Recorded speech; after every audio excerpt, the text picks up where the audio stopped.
Well, sleep is a relevant topic for everyone and is key for overall health and quality of life. Today, we're discussing a new wearable device that might just help you discover why you may be having some complications. Joining us and sponsoring our segment is Dr. Charles Davies from Carle Foundation Hospital.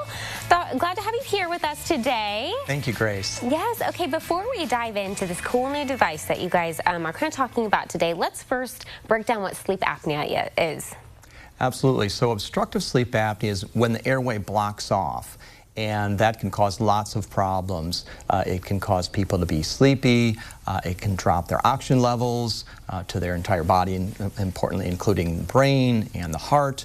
And if it's not treated, it can increase risks for things like high blood pressure, heart attacks, strokes. It also increases the chance for diabetes.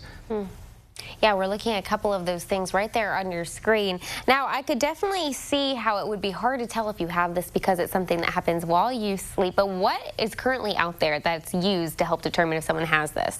So the gold standard would be to have the person come into the sleep lab. This would be after an evaluation with a sleep specialist, and they would come to the lab overnight, and there are lots of sensors, and they have wires on them. Gosh. And we get a lot of good information. Importantly, we can tell not only just how long they sleep, but what the sleep stages are. And of course, we can determine how many times they stop breathing per hour. Okay.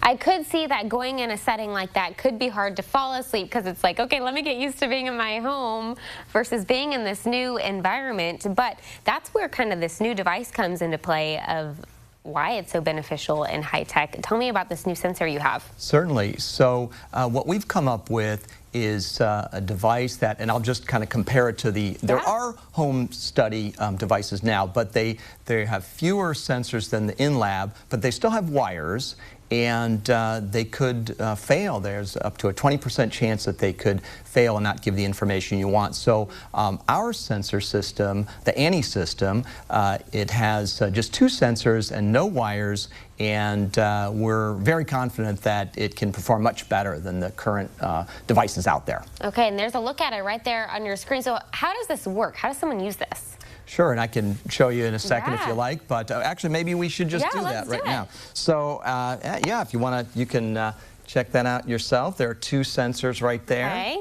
And so the smaller one, it would just go right here. So kind of a brief anatomy lesson, right? So you've got the suprasternal notch. So there's that long bone, the sternum. Okay. And then right above that, the suprasternal notch, we put that right there. Okay. You'd actually slide that down a little lower. The smaller part has a very sensitive sensor to detect vibration and sound. Oh. And because we're above the bone, that's a great way to get all that information, that vibration and sound information from within the chest cavity. We can measure not only breathing, snoring, stopping breathing, we can even get the heart sounds and the lung sounds. Wow. Okay, so who should use this, and how does someone know if they would be a good candidate for something like this? So the first thing would be if, let's say, there's some concern for sleep apnea, of course, their primary care provider can refer them to the sleep clinic, and then there's a thorough evaluation, and basically the sleep provider determines who would be a good candidate. Let's say if you are snoring loudly,